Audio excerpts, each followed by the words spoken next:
je voudrais ensemble, moi y compris, nous interpeller sur notre manière d'assumer la tâche du bon pasteur. Le bon pasteur aujourd'hui, ce n'est pas que Jésus. Le bon pasteur aujourd'hui, c'est le parent pour leurs enfants.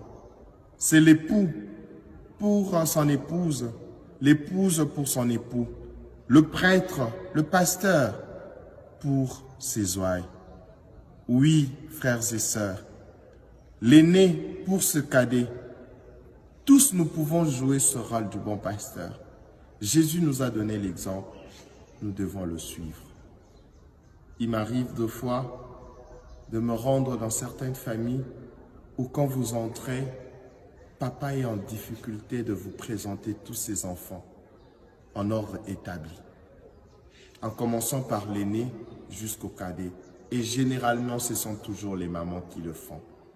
Nous avons des papas qui ne connaissent même plus les dates de naissance de leurs enfants et qui de fois s'embrouillent sur leur nom et ils ignorent même leur niveau de classe, même à l'université, parce qu'ils pensent qu'être bon pasteur, c'est donner de l'argent aux enfants, c'est le nourrir, c'est leur donner de voyages en Europe, c'est leur acheter des voitures. Non. Jésus dit, je donne ma vie pour mes brebis. Chers parents, beaucoup de vos enfants souffrent de votre absence. Beaucoup de vos enfants souffrent de votre inattention. Ils ont besoin de vous, pas de ce que vous avez. Vous n'êtes pas parents parce que vous avez de l'argent. Vous êtes parents parce que Dieu vous a permis de donner la vie. Cessez, s'il vous plaît, de présenter à vos enfants vos avoirs et leur cacher votre être. Vos enfants ont besoin de votre être. Jésus ne nous a pas montré les avoirs. Jésus se donnait à nous.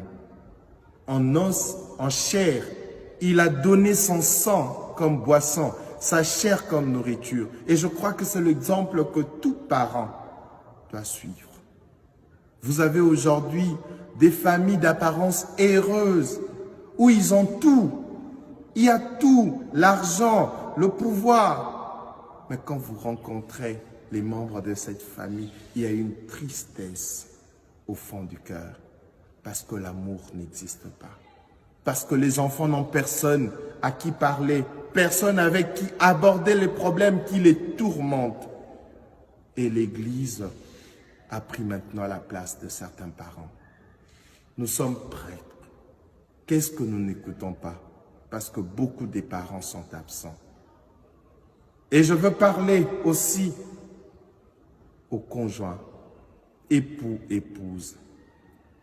Quand vous êtes époux d'une femme, de votre épouse, ne le soyez pas simplement en accomplissant vos tâches comme mari, en donnant de l'argent. Il y a des choses qui ne s'achètent pas. Cher mari, chère femme, soyez le bon berger de votre mari, de votre femme. Et nous prêtres, nous qui chaque jour prêchons la parole de Dieu, nous ne sommes pas de loups pour nos fidèles.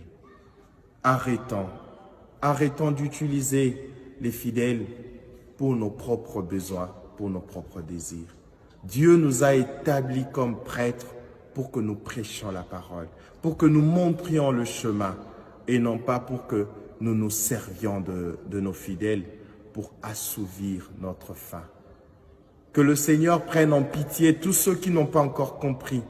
Que le Seigneur nous pardonne et qu'il nous interpelle vivement pour que chacun revienne sur le bon chemin.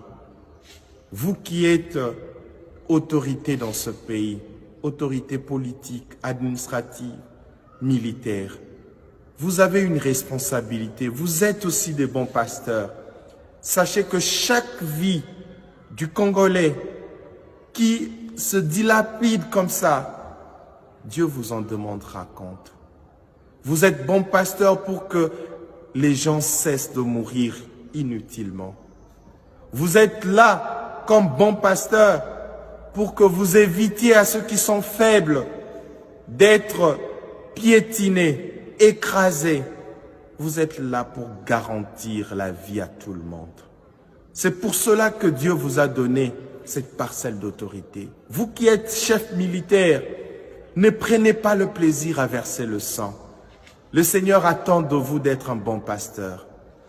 Il vous en demandera compte. Vous qui gérez le pays sur le plan administratif, jusqu'à quand vous continuerez à multiplier de faux papiers? Jusqu'à quand les gens mourront de faim parce que vous mangez seuls l'argent du trésor public? Nous devons être tous de bons pasteurs. La souffrance continue parce que nous avons abandonné notre rôle du bon pasteur. Pour que notre pays se relève, chacun doit devenir le gardien de l'autre.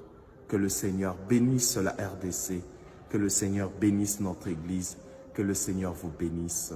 Amen.